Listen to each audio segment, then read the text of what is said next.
That's a 4.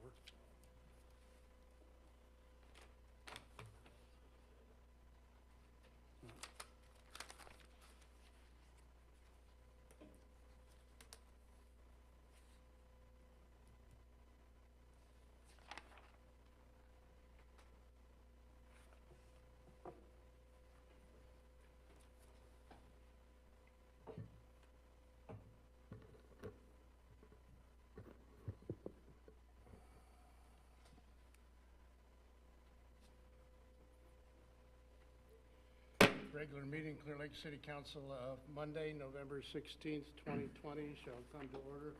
Please rise for the Pledge of Allegiance. I pledge allegiance to the flag of the United States of America and to the republic for which it stands, one nation, under God, indivisible, with liberty and justice for all. Before I ask for an approval of the agenda, we have this evening by phone Councilman Mark Ebling and staff, chamber staff Stacy Dawn, V&K engineer Jason Petersburg, and Chief of Police Pete Roth. Welcome Stacy, Jason, and Pete, as well as Mark. Motion to approve the agenda, please. So moved. Moved by Bennett, seconded by Dana, that we approve the agenda. Is there any discussion? All in favor signify by saying aye. Aye. Opposed, same. Motion carries. To the consent agenda, you have a copy of the minutes of November 2nd, 2020. We need approval of the bills and claims, of which you also have a copy. And we have Resolution 2062. This is a resolution approving a voluntary special assessment agreement.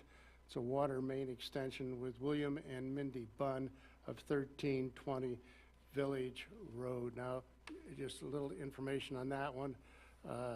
That's a home formerly owned by the Bernard family, I believe originally built by Mr. Amos Wood, and what they're asking for is a new water line up into their home. Formerly, they had a well. Should I pull that out separate, Mr. Flory? That resolution? Just go ahead and then do it, okay. Is there a motion to approve the consent agenda? So moved. Second. Moved by Dana, seconded by Mike, that we approve the consent agenda. Is there any discussion? Resolution, so we'll have a roll call. Mark? Yes. Mike? Yes. Dana? Yes. Bennett? Yes. And Gary? Yes. Motion passes 5-0. Resolution, along with the rest on the consent agenda, Resolution 2062, is duly adopted. Thank you. Now is the time and place for any citizen in the audience who wishes to address the council on any issue or concern that they have and is not on the agenda. Please approach the podium, state your name first and last, and give your address so the clerk can properly enter in the minutes. This is not a discussion time nor a question and answer time, and you have 3 to 5 minutes. Not appearing, we'll move on to unfinished business. 5A, Sunset School Urban Revitalization Area. And this is the second of 3 readings to take action upon ordinance number 857. This is an ordinance designated an area of Clear Lake, Iowa as the Sunset School Urban Revitalization Area. Motion, please.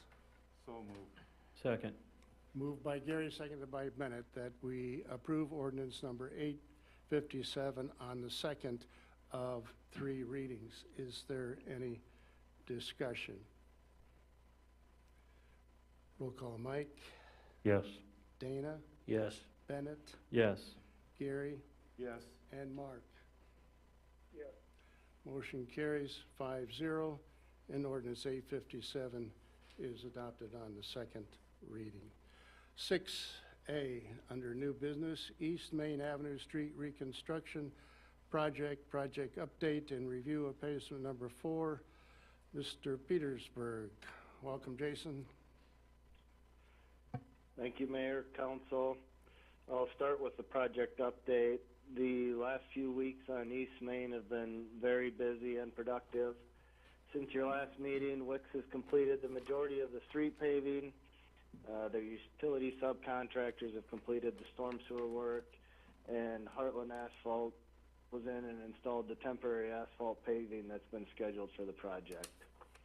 As of end of the day today, Wix has one mainline pour remaining to be completed, which is the north half of Main from 14th to 16th, and one intersection remaining to be poured, which is North 14th Street and Main Avenue.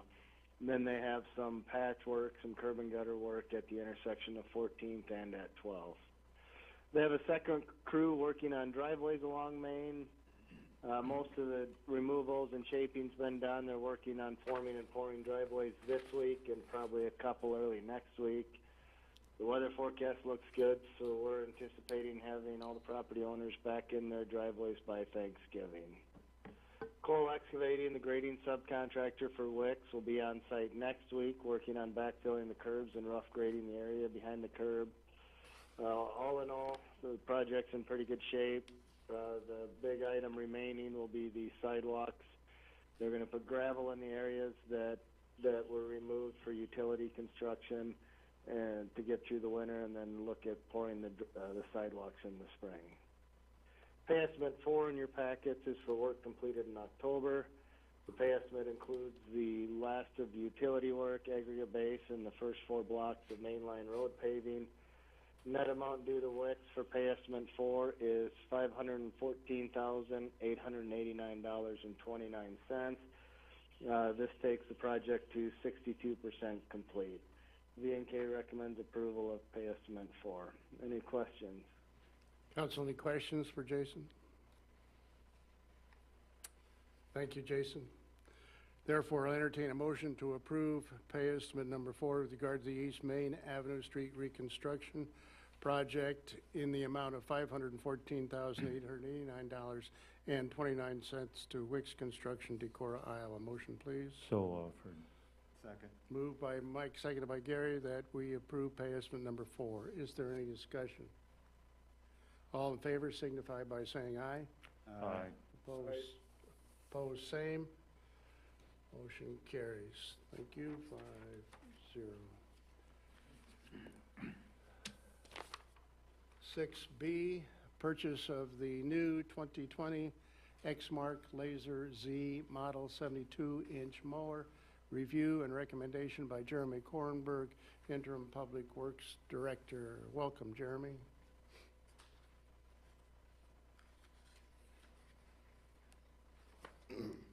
So we had budgeted for this fiscal year a new mower. We actually budget one for every couple of years. It's been about 3 or 4 years since we've had one. So we went out and have a 2011 mower that's reaching the end of its life cycle. So we got a couple bids, one from Swartz Rock in Charles City and another one here from John Deere for a similar option. We recommend going with the Exmark as it's what we currently run with all of our models. This will be a 72-inch rear discharge, works well in roadway areas and the cemetery, so we're not throwing rocks, throwing debris in there. They came in under what we had budgeted, and their service from Swartz Rock and the machines do a great job. So, any questions? And it says here that you recommend, Jeremy, that we sell this on government deals rather than trading it in. Yeah, we would like the option at least to put it out there and see. The last time we had, which was 2 years ago when we got a quote on it, it wasn't a lot. So at that point in time, we chose to keep it as a backup. At this time, we'll still have a 4th as a backup. So we're just recommending putting it out there for auction, seeing what we can get out of it there. If not, we can always look at trading it into Swartz Rock as well if we don't get one. So I assume it'd be it'd be the same or maybe even less than 2 years ago. And that's Probably gonna be a says little bit less. We've gotten quite a few hours off of it again, Mhm. but, I'd imagine it'll pull something, so. Any other questions, Council Jeremy, on purchase of the mower? Thank you, Jeremy, appreciate it.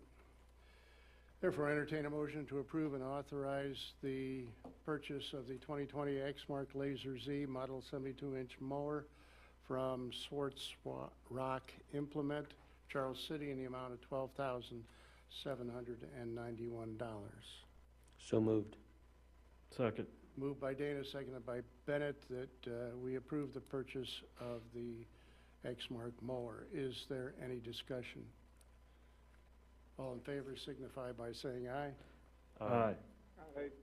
Opposed, same. Motion carries 5-0. Q6C, Annual City Financial Report, Fiscal Year 2020. Review, Creighton Schmidt, Director of Finance. Welcome, Creighton. Thank you, Mayor and Council.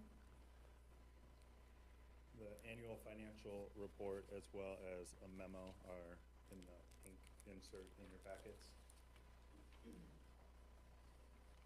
The State Code of Iowa requires that we submit this annual financial report every year, as it is annual, to the Office of the Auditor of State. And this report is due every year by December 1st. And this is the report that we use when we start our budget for the next fiscal year. So we need to complete this first, submit it by December 1st, and then we'll start our budget process moving forward for fiscal year 22. This report will also be published in the newspaper. The summary front page will be posted later this week. And this report that's in there does show the financial activities for the fiscal year 20, ending in June 30th of 2020. And it shows our revenues reported as $14,325,000. Expenditures for the year were $14,211,000. It also highlights the debt limit for the city. So our current debt limit for the city is just over $52 million, but the city's general obligation debt currently is at $1.35 million. So just using a small portion of what our limit is, I believe it's less than 3% of what the limit is currently, so very healthy there. The memo on that front page highlights basically where we were to our budget. So it goes through different items, what was over budget, what was under budget. Some of them you'll notice are directly impacted from the COVID pandemic, so you'll see things like the pool expenditures obviously weren't as big as we had budgeted.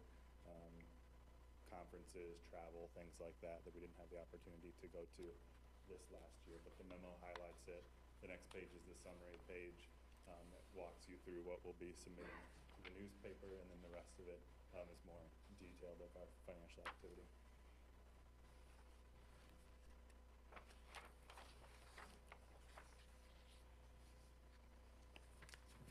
Council, any questions? We're great.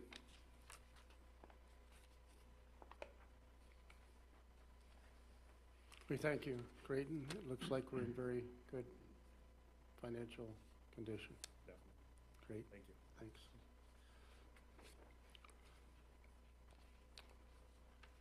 Therefore, Council, entertain a motion to approve fiscal year 2020 city financial report. So moved. Second. Moved by Bennett, seconded by Mike, that we approve the 2020 city financial report. Is there any discussion? Just a quick comment, Your Honor. Once again, I would like to extend my thanks to Scott and Linda and now Creighton. It just seems like every year this report does exactly what it's supposed to, and it all seems to add up. in a very positive way for the citizens of Clear Lake and the city of Clear Lake. And I have been here long enough to understand that these things just don't happen by themselves. So, thanks.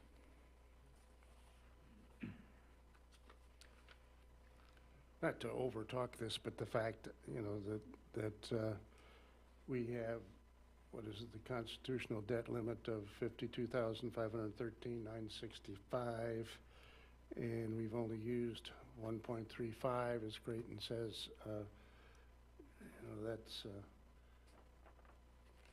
what did you say, 2.6, somewhere in there, percent. That's unbelievable.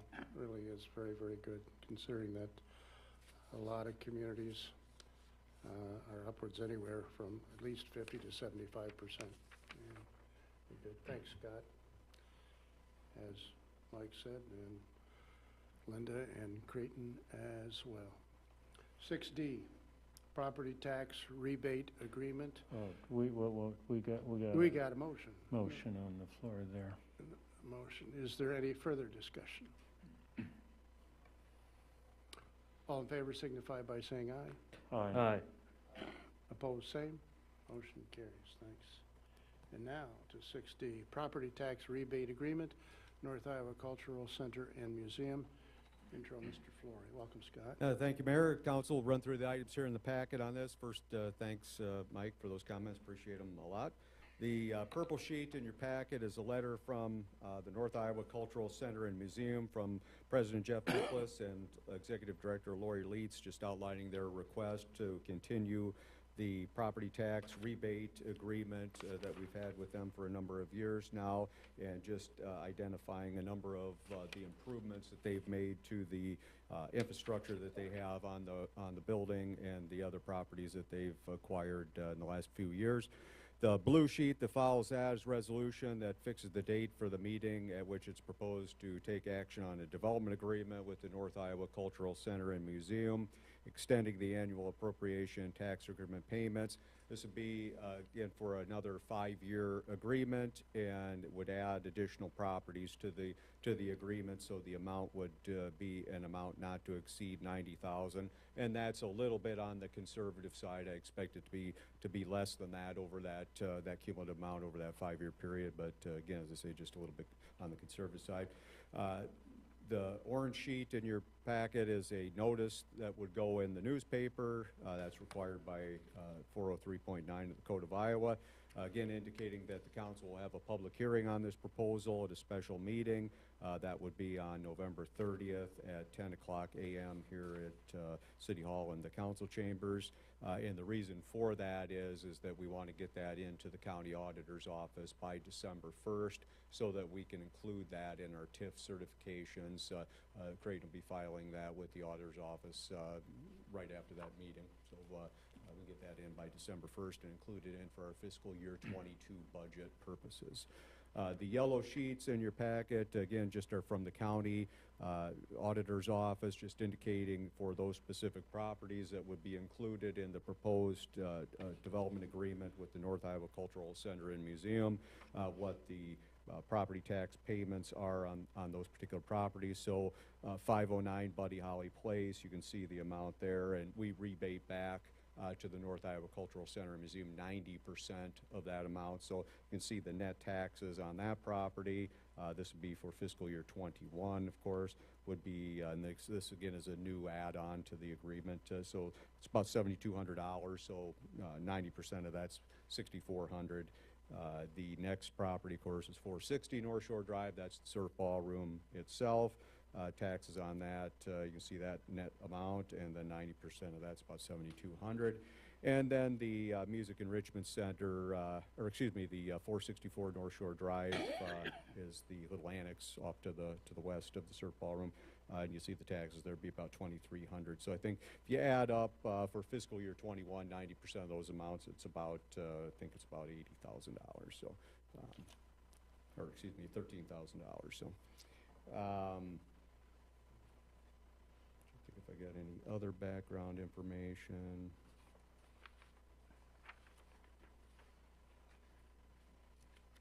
I would just add, we've had this, I think, when we did the initial agreement with the North Iowa Cultural Center and Museum, that was back in 2009. Then we wound up extending it for a first time, and that was done on a 5-year basis, and that carried it through, I think, December of 2016. And then we looked at an extension again, so that carried us through 2021, which is where we're at. Currently, the last rebate payment per that agreement would be June 30th of 2021. So again, this would be an extension of that property tax rebate agreement. And generally, the rebate payments have been about $3,500, so about $7,000 a year. So, I don't have anything further, I guess, unless anyone has any questions. Jeff is going to give a review of the request, but I'd be happy to answer any questions if anyone has any. Council, any questions of Scott? Thank you, Scott. Review of request, Mr. Nicholas. Welcome, Jeff. Well, I obviously would be remiss if I didn't say thank you, because the city has been a wonderful partner with us at the Surf Ballroom. And so many people and organizations, the Chamber and the Snyder family, and just everybody's been so supportive. And as everyone knows, the world is upside down right now, and we're a little discombobulated because we haven't been able to have shows. Lori's done a magnificent job cutting our expenses down to almost nothing. We've applied for some PPP. Is it PP or PP? Three Ps. Yeah, 3 Ps. And so anyway, we're doing. I can't say we're doing okay. We're struggling, as you might guess.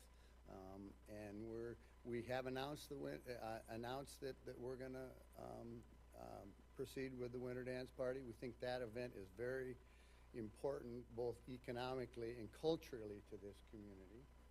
And we're going to do our very best to pull that event off. Obviously, it's going to be much smaller numbers. Very many fewer dollars going to flow into our coffers.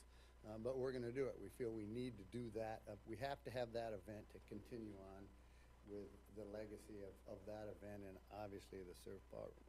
I might just make a quick little comment on the two smaller properties that have been added this time. The one we call the Shack, which is over behind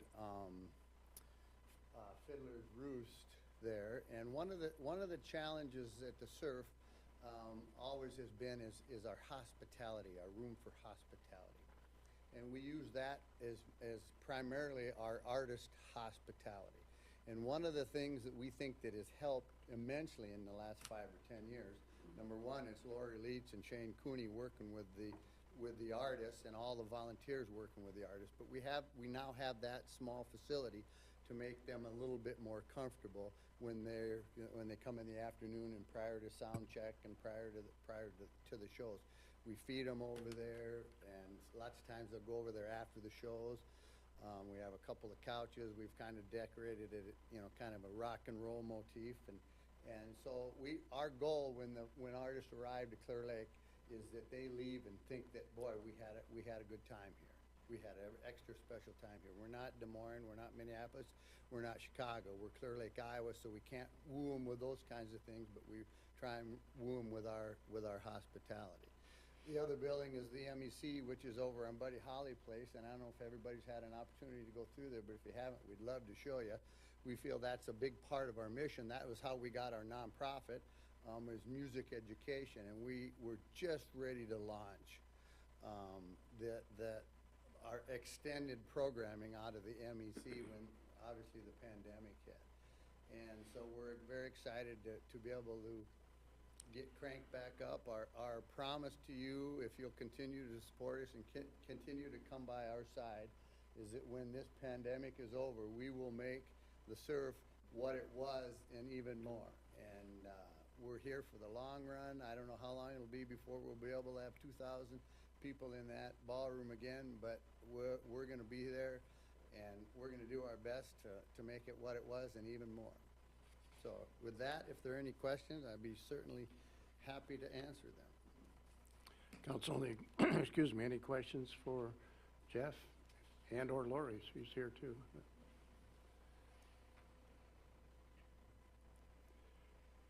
Thanks. Yeah.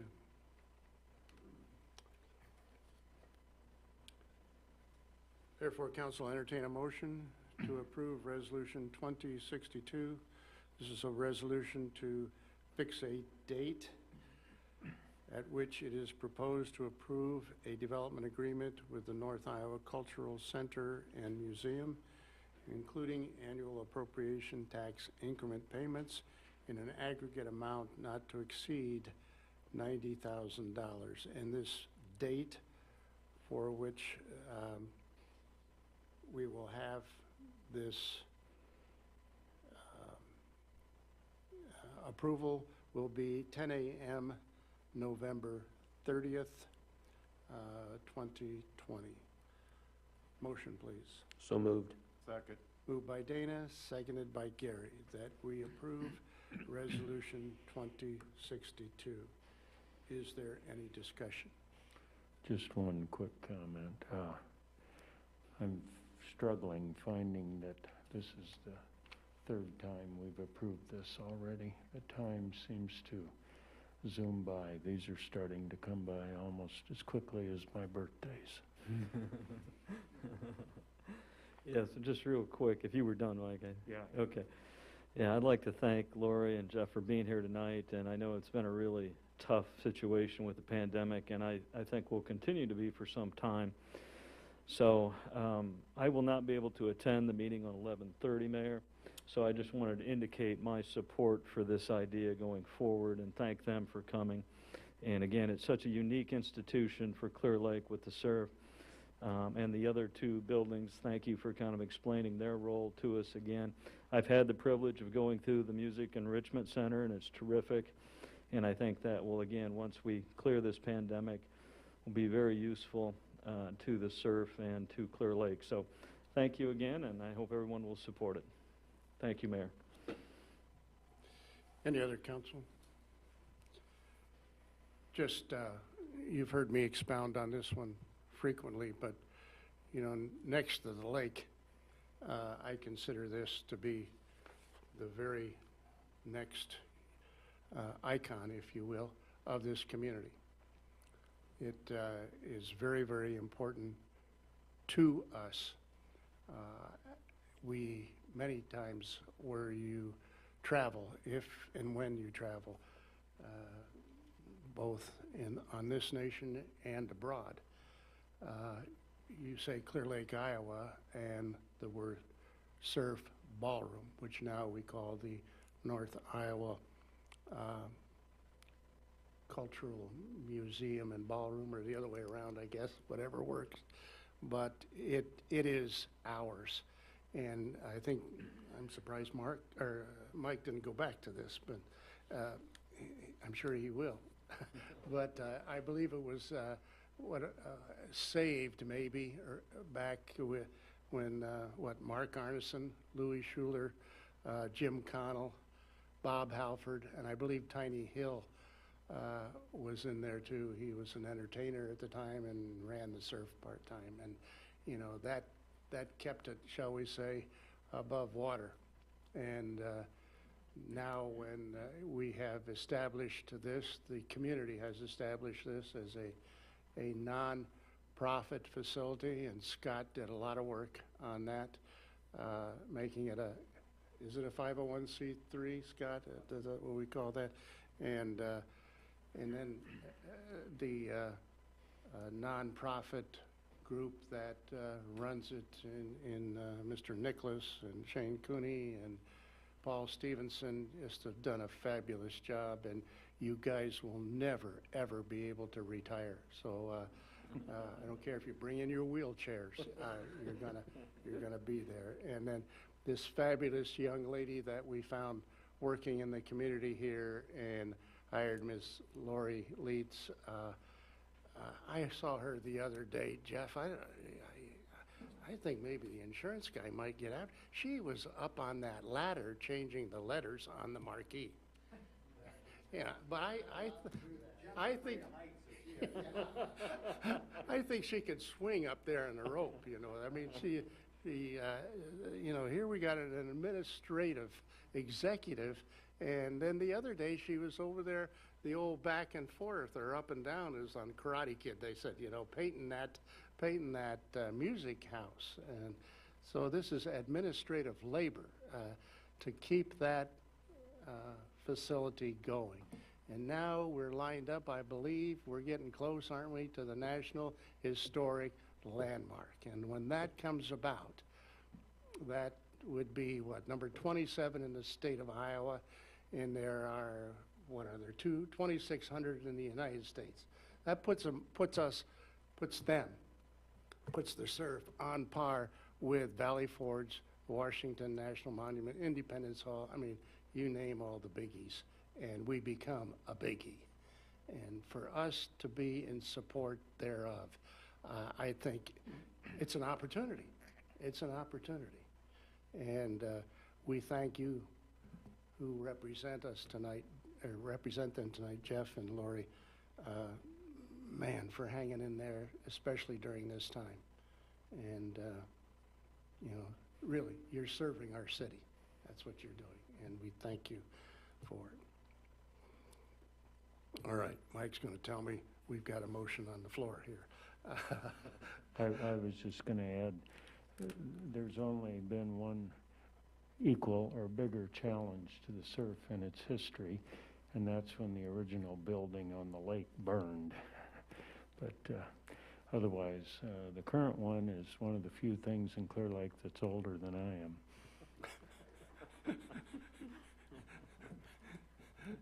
Put a little asterisk, note well on the bottom of that. All right, roll call. Dana, Yes. Bennett, Yes. Gary, Yes. Mark, Yes. and Mike. Yes. Motion carries 5-0. Resolution 2062 is duly adopted. And repeat that again, Mr. Flory, it's 10 a.m. November 30th, right here. Okay, thank you. Move on to 6E, Annual Urban Renewal Tax Increment Financing Report, Fiscal Year 20. Review. Mr. Schmidt, welcome again, Creighton. Thank you. This state TIF report, as long with the memo, is in the gray insert. The state of Iowa requires cities who utilize tax increment financing, also referred to as TIF financing activity, to submit this report annually, also by December 1st. So we've put this together. We'll submit this utilizing their online system, and then it's another one of those that's mandatory prior to budgeting. So we'll get this submitted, and then, as I said earlier, starting in the next couple of weeks, working on our budget for the fiscal year 2022. For fiscal year 20, the only active area we had was the Clear Lake Consolidated Urban Renewal Area, and we had 1.2 million in revenues and 1.27 million in expenditures in that TIF district.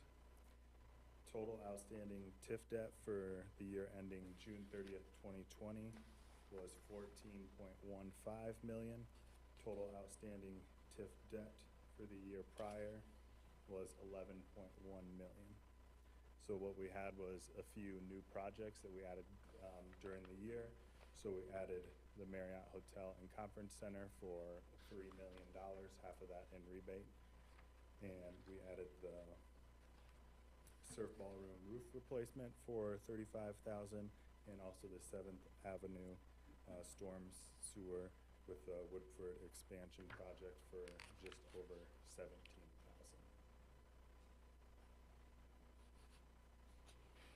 Council, any questions for Creighton? Thank you, Creighton. Appreciate that. Therefore, entertain a motion to approve fiscal year 2020 urban renewal tax increment financing report. So offered. Second. Moved by Mike, seconded by Bennett, that we approve the annual urban renewal tax increment financing report for fiscal year 20. Is there any discussion? All in favor signify by saying aye. Aye. Opposed, same. Motion carries. 6F, general obligation financing, property acquisition. Review, Mr. Flory. Welcome again, Scott. Thank you, Mayor, Council. Just the one yellow sheet in your packet for this item.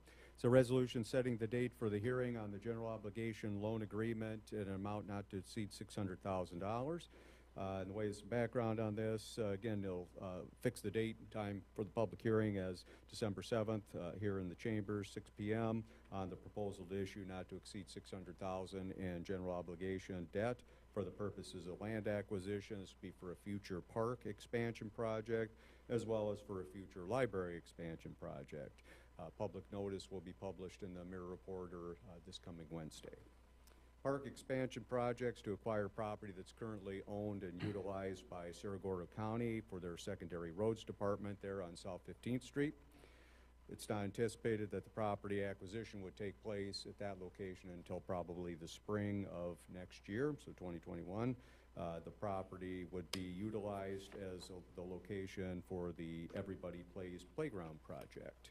Additionally, we would propose to do other park improvements there. Probably things that would include parking lot, some restroom facilities, shelter, grass area, those kinds of things.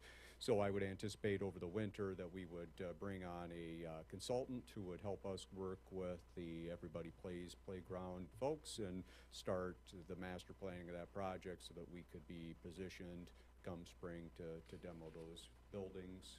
They're on it again, so we probably have that included as part of the planning work that we would do over the winter. So it would be a demolition project on that as well as park planning for the future there as well. So the relocation, of course, of the Woodford Wheeler lumber yard from downtown Clear Lake to 7th Avenue North has also presented the city with an opportunity to acquire that property for a future library expansion project.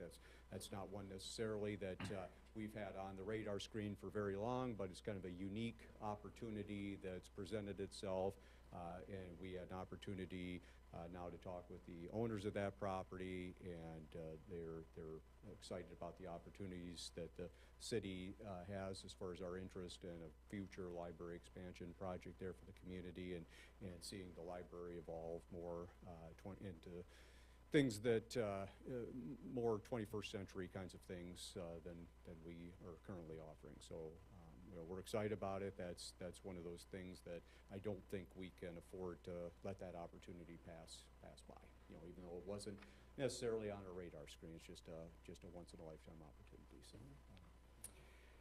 I don't have anything further unless anybody has any questions there.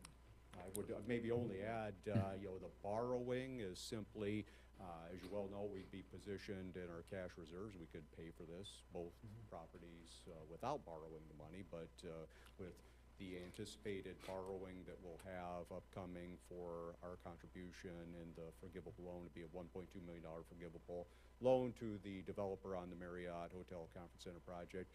It gives us an opportunity to leverage the external bond market here for that financing. And this financing, as you recall, when we issued the $700,000 in debt for the Wellness Center project, we came in on a 5-year situation there at 0.37%.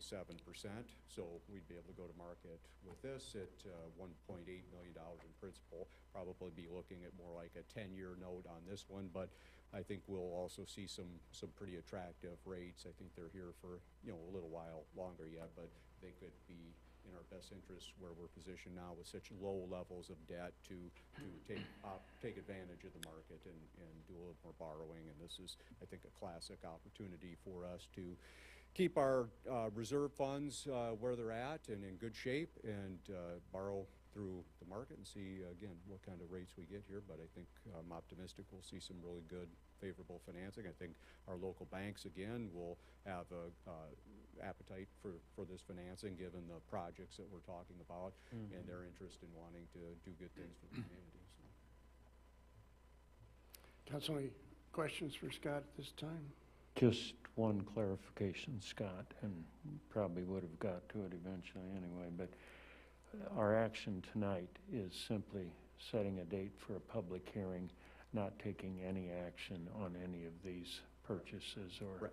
yes, public hearing for the loan agreement. Simply on the proposition of borrowing the money to acquire property, not actually acquiring the properties, but on the proposition to borrow money to acquire them. So we have the hearing on December 7th, and then I would anticipate probably purchase agreements sometime in December on the properties and closing, sometime after that on those. So. Thank you. Once again, we're looking at what I feel is an opportunity and a very good time to begin to move. As Mike says, all we're doing at this point in time is setting the date of hearing on this general obligation loan agreement. Therefore, I'll entertain a motion to approve Resolution 2063, a resolution setting the date for a hearing, which shall be December 7th, 2020, on a general obligation loan agreement in an amount not to exceed $600,000. So moved. Second. Dana, seconded by Gary, that we approve Resolution 2063. Is there any discussion? Yes, Mayor, I'd just Yes. like to comment briefly on it. I think, again, I'd like to thank the partners that we're working with here, namely the folks at the county supervisors, and of course, Tom and Jan Lovell, who owned Woodford Wheeler. And so I think, again, as someone said earlier, it's just an incredible opportunity that we have here, a very strategic couple of properties to acquire. So again, it's been a pleasure working with some of these folks to make this happen. Thank you, Scott, also for your work on putting this together. So thank you. Any other discussion? Okay, roll call. Bennett. Yeah. Yes. Gary. Yes. Mark. Yes. Mike. Yes. Dana. Yes. Motion carries 5-0. Resolution 2063 is duly adopted. Thank you. 6G, Annual Appropriation Development Agreement. Review, Mr. Flory. Thanks again, Mayor. The orange sheet in your packet is a resolution that obligates funds from Clear Lake Consolidated Urban Renewal Tax Fund for appropriation to payment of annual appropriation tax equipment financed obligations. And this is for the Titan Pro project. And after that orange sheet is a copy of the development agreement that the city entered into with Titan Pro back in 2010. And then later that was amended with their expansion project in 2012. So that addendum is attached. The pink sheet is a copy of the county information that indicates legal description of the property and the net taxes paid out at that location. You can see the taxes are about $125,500 for fiscal year 21. And again, our rebate agreement is 90% of that amount. So as indicated in the resolution, it's about $113,000 that we rebate back to Titan Pro. The green sheet is the same resolution. This is for the McKesson project, and the purple sheets that follow that are a copy of the development agreement that was approved back in 2014. That was approved with Windmill Realty LLC and then later assigned to McKesson Corporation. The gray sheet is the tax sheet from the county on that. You can see the property taxes paid there. The net taxes are just short of $600,000 on that property, and again, so we rebate back 90% of that. So I think it's about $535,000 gets rebated back to them. So we have these development agreements. The third one we had is expiring. That's with the North Iowa Cultural Center and Museum. So at the meeting on the 30th, you'll have another one of these resolutions to consider following the public hearing that would again authorize appropriation of incremental revenues to make that rebate payment. So these two are the two that we currently have on the books for fiscal year 22 for us. So again, you've got Titan Pro, $113,000. You have McKesson at $530,000 for our fiscal year 22. In terms of McKesson, those rebate payments, that was a 15-year property tax rebate on that. That goes out to 2032. So I think we're in about the 4th or 5th year on that. This is the fiscal year 22 will be the final payment, rebate payment to Titan Pro. So we won't have that for our fiscal year 23 budget. So at that time, the company will pay the full taxes.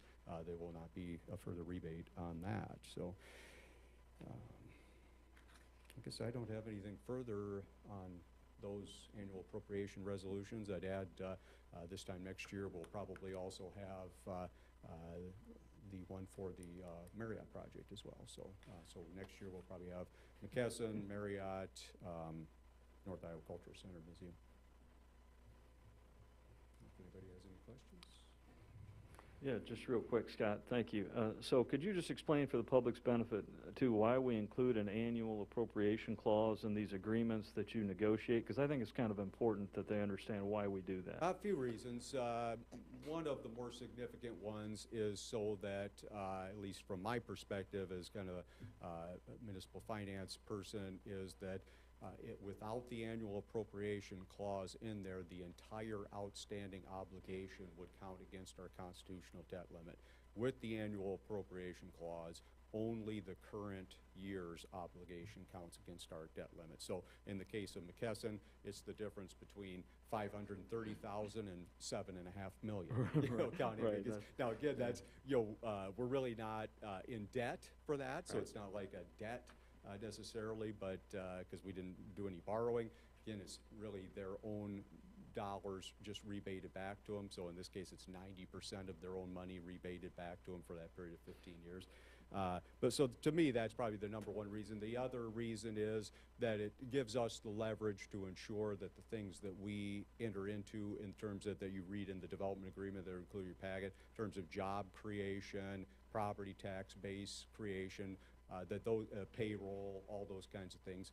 So we get letters from the companies, and as well as the North Iowa Cultural Center Museum, that identifies things that are in that development agreement, and then we check to make sure that they're fulfilling them. So again, like in the case of McKesson, we get numbers to document what their annual payroll is, the number of number of employees that they currently have, and the property tax valuations. So. Great, thank you very much. Once again, I just had one of those duh moments because I was sitting here when we gave Titan Pro the 10-year agreement, and I'm thinking, man, that's a long time down the road. And it isn't so long down the road anymore, and it's kind of hitting me like the COVID thing tonight, like, whoa.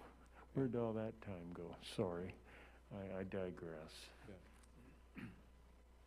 10 years ago, about this time, same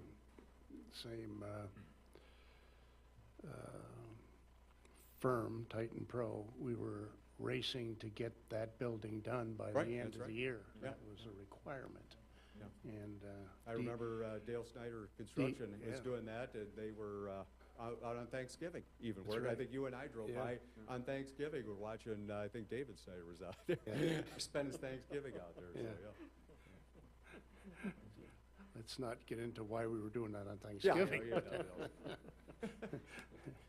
Yeah. And McKesson as well, wonderful to have them in our community. Thanks, Scott. Therefore, council will entertain a motion. We'll take Resolution 2064 first. I need a motion to approve Resolution 2064, a resolution obligating funds from the Clear Lake Consolidated Urban Renewal Area Tax Fund for the appropriation of payment of annual appropriation tax increment finance obligations which shall become due in the next succeeding fiscal year. Motion. So offered. Well, unless I cut you off there. No, go ahead. Second. Motion by Mike, seconded by Dana, that we approve Resolution 2064. Is there any discussion? Roll call. Gary? Yes. Mark? Yes. Mike? Yes. Dana? Yes. And Bennett? Yes. Motion carries 5-0. Resolution 2064 is duly adopted. Entertain a motion now to approve Resolution 2065, a resolution obligating funds from the Clear Lake Consolidated Urban Renewal Area Tax Fund for the appropriation of payment of annual appropriation tax increment financed obligations which shall become due in the next succeeding fiscal year. So moved. Second. Been moved by Dennis, seconded by Gary, that we approve Resolution 2065. Is there any discussion? Mark? Yes. Mike? Yes. Dana? Yes. Bennett? Yes. And Gary? Excuse me. Motion carries 5-0. Resolution 2065 is duly adopted. Chief, report? Thank you, Mayor, Council. Just want to direct your attention back to the blue sheet in the back of your packet. That's our October 2020 monthly statistics. Also, as you may know, we are still looking for a police officer candidate to fill that open position from that retirement from Lieutenant Paul Chezik. We were not successful with just the certified only process, so we're now going to throw the net out a little bit larger, look for a quality individual that may or may not be already certified, and we'll take applications until that position is filled. I've had some questions about our new hybrid squad car still. We are waiting for some equipment to come in due to COVID. Some of the plants have kind of went down to more of a skeletal crew, so we're still waiting for the final pieces of that. So hopefully that car will hit the street, so to speak, here in the near future, and we'll be putting some of our excess fleet up on Gov Deals for sale to get it out of the city's rolls here. Finally, our newest dispatcher, Kelsey Foster, who started back in August, is in her final week of training. She should be on her own sometime around the 26th, so welcome to Clear Lake PD. You can work Thanksgiving, but she's very excited, and very excited for her to start on her own too. So that's all I have for tonight, unless there's any questions. Council, any questions for Chief? Thanks, Chief. Public Work Director's report. Thanks,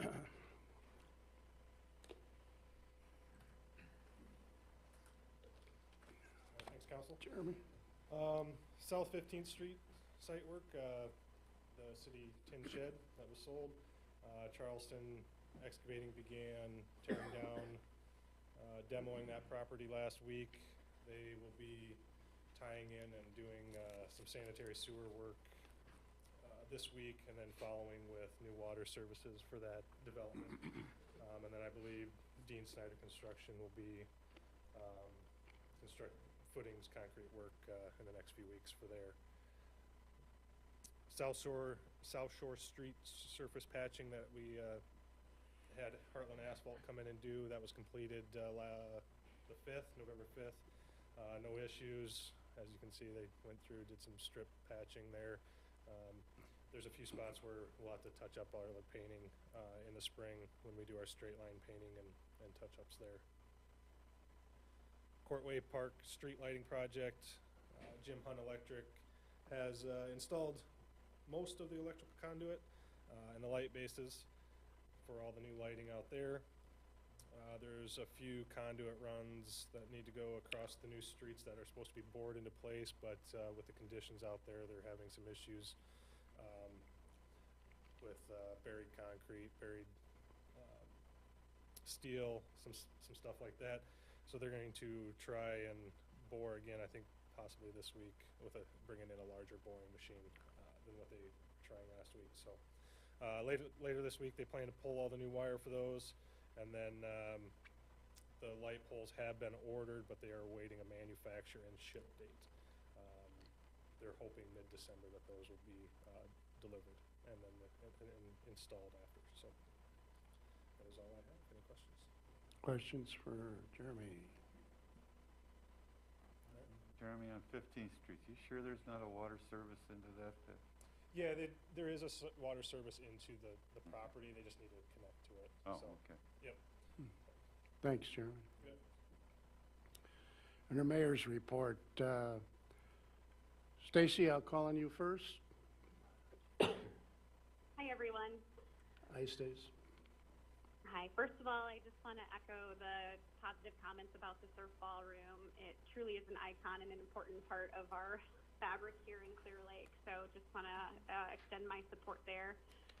Today was Trish Funderman's 25th anniversary with the Chamber. So if you didn't have an opportunity to congratulate her on her 25 years of service to Clear Lake, I'm sure she's accepting congratulatory messages all week long. While we've been on this call, the governor did have her press conference, and I was reading through the proclamation, and so you guys, I'm sure, will be reading through that as soon as this meeting is over. But essentially, masks are going to be required in indoor spaces, and gatherings are limited further. So in the spring, we launched an initiative called the Mask of Wellness, and we do have starter kits still available. So if there are businesses that need signage and a free envelope of 25 masks, they can grab those at the Chamber. Tomorrow, our Vision North Iowa partner, the Mason City Chamber, is holding a COVID-19 business update webinar. We'll be sharing that live stream on our Facebook page. It's at 11 a.m., but they're going to answer questions. They've got CG Public Health and Iowa Works on the webinar, and they're going to be answering questions about what to do if you're exposed, and what to do in regards to some of the HR questions you may have regarding leaves of absence and that kind of thing. So that'll be tomorrow at 11, streaming live from our Facebook page.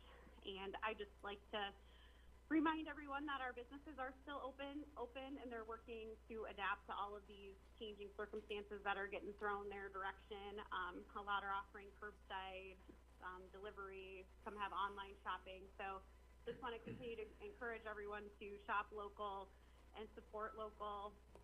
And then we'll be making the formal announcement tomorrow, but obviously in light of the governor's restrictions regarding gatherings, as well as just the case counts here in our county, when we decided to move forward with some modified Christmas by the Lake activities, we were still sitting at that single-digit 14-day rolling average, and we're obviously way out of line there. And so just to be good stewards of our community and our healthcare system, we are foregoing all in-person activities, but we are working on some virtual types of things, and hopefully bringing a little bit of Christmas joy this season. We've got our virtual Prince and Princess contest.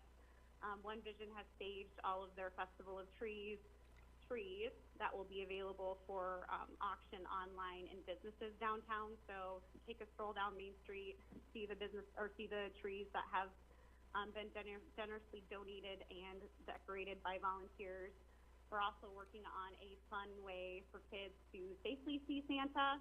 And one last thing that we're working on right now is the shop class at the high school is building a mailbox, so kids will have a place outside of the Santa house to drop their letters, and they'll actually be receiving a reply from Santa himself. So trying to work on some things to keep the spirit of Christmas alive, even though we can't have our typical Christmas by the Lake in-person events. So that is all I have, unless there are any questions. Wonderful job, Stacy.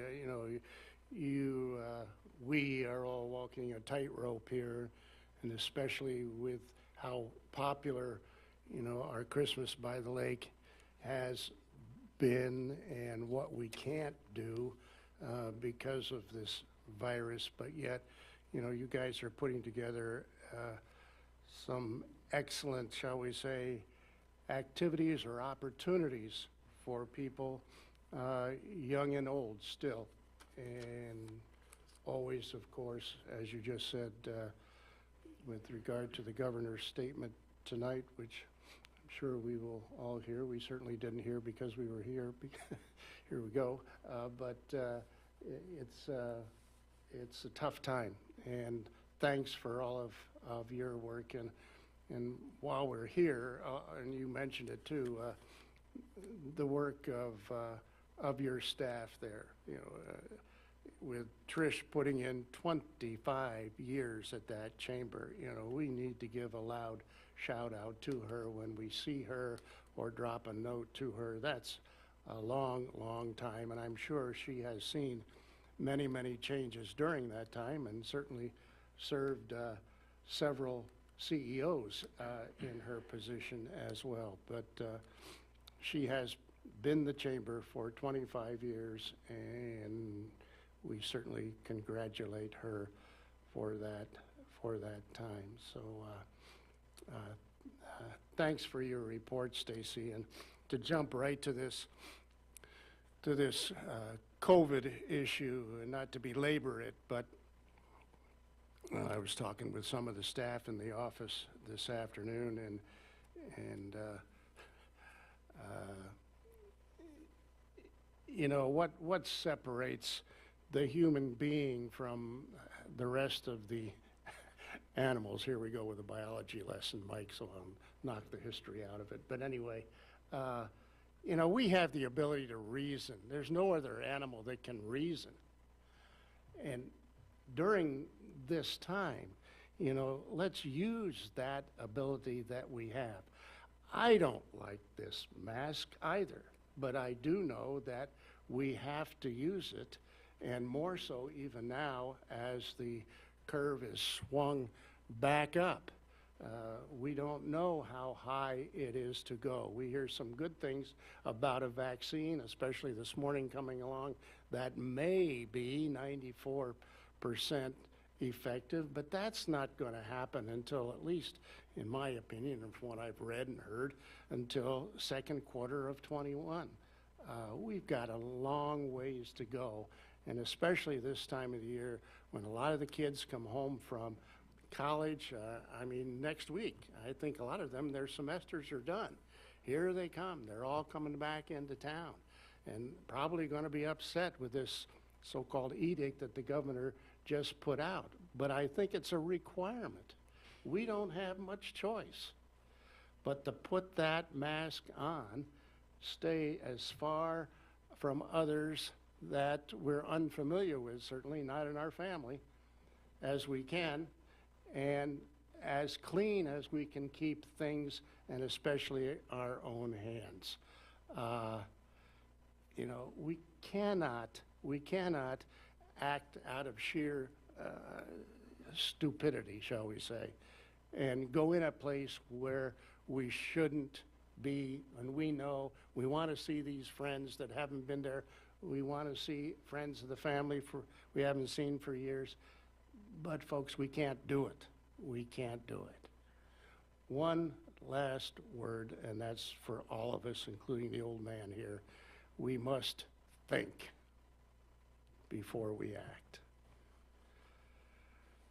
One sad note here before we take that motion to set the special council meeting here, but yesterday we lost a very important lady in this community. Julie Steinberg passed away. Husband Bruce. They own the North Iowa Collision between here and Mason City.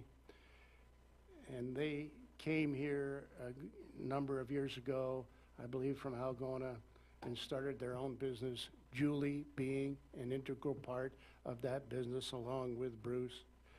Later, she became a council person. I believe the year was 2004, and she served through 2007. An excellent council person. Always had a smile on her face. Always was positive. Didn't always vote in the positive, but she was a very, very good person and truly an excellent public servant in our community. I think in our times tonight and later, we should take a moment and reflect what we know about Julie and how she was so valuable to this city, and especially to her family. And our thoughts and prayers go out to Bruce and his family. And now, I'll ask for a motion, council, to set a date for a special council meeting for Monday, November 30th, 2020 at 10 a.m. So offered. Second. Moved by Mike, seconded by Gary. We approve this special council meeting on November 30th. Is there any discussion? All in favor signify by saying aye. Aye. Opposed? Opposed, same. Motion carries. City Administrator Scott, report.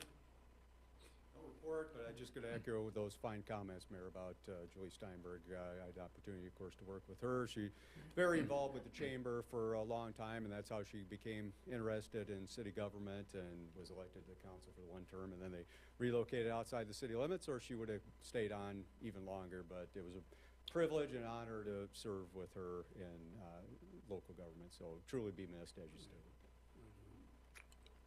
Mayor, Yes. you might also note the passing of one of our longtime firemen. Oh, John. Yes, also Chief John Simpson, another longtime Clear Lake fireman, employed by the bakery for years and years, and I used to see him on my walks through McIntosh as he worked out there later in his life. And always a friendly John, and he will also be missed. Any further business, council? Meeting adjourned. Thank you all.